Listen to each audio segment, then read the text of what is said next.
Welcome back to my channel. नमस्कार. आज मी तुम्हाला व्हेजिटेबल घालून मसाला भाताची रेसिपी दाखवणार आहे.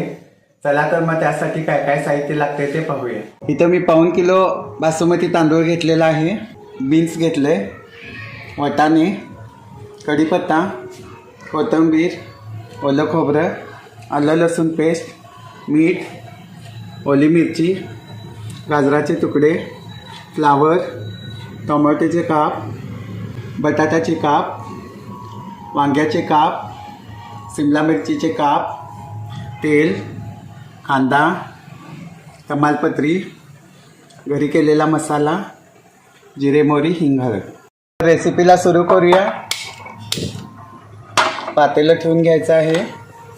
यामध्ये अर्धा वाटी तेल घालायचं आहे व तेल छान गरम झालं की फोडणी करून घ्यायची आहे.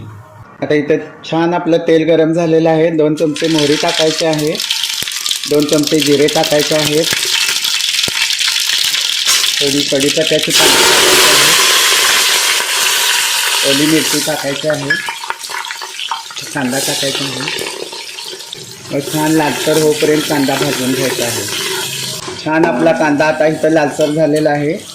त्यामध्ये 1 वाटी बीन्स घालायचं आहे पहिल्यांदा, त्यानंतर शिमला मिर्च घालायची आहे, त्यानंतर गाजर घालायचं आहे, आता वांगी घालायचं आहे, टोमॅटोचे काप घालायचे आहेत, बटाटा घालायचा आहे, फ्लावर घालायचा आहे. सर्व ह्या भाज्या आता वापरून घ्यायच्या आहेत.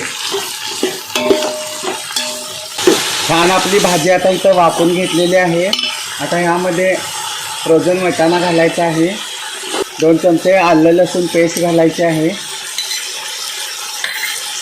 थोडी तमालपत्री घालायची आहे, 2 चमचे मीठ घालायचं आहे, 2 चमचे हळद घालायची आहे,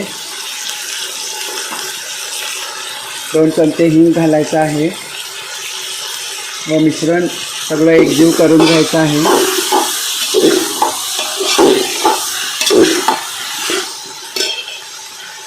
व आता यामध्ये बासमती तांदूळ घालायचे आहेत, गरम मसाला 2 चमचे घालायचा आहे व मिश्रण छान असं परतून घ्यायचं आहे.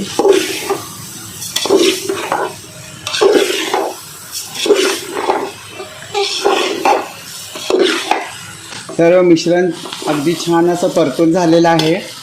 आता यामध्ये गरम पाणी घालायचं आहे.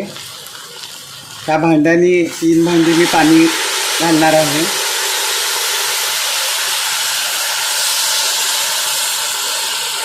गरम पाणीच वापरायचं आहे ह्यासाठी. मस्त अशी भाताला छान अशी एक उकळी आलेली आहे. आता ह्यामध्ये थोडी कोथिंबीर घालायची आहे व झाकण घालून हे 10 मिनिटं भात शिजायला ठेवायचं आहे. इथं आपले 10 मिनिटं आता झालेले आहेत.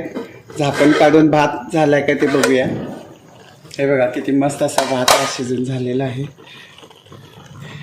आता गॅस बंद करून घेऊया व गार्निशिंग बाउलमध्ये भात काढून घेऊया. हे पहा किती सुरेख असा हा इथं आता व्हेजिटेबल मसाले भात खाण्यासाठी तयार झालेला आहे. ही रेसिपी जर तुम्हाला आवडली असेल तर तुम्ही घरी नक्की ट्राय करून पहा आणि कमेंट सेक्शनमध्ये जरूर कळवा. आवडली असेल तर चॅनेलला लाईक, शेअर आणि सबस्क्राईब करा.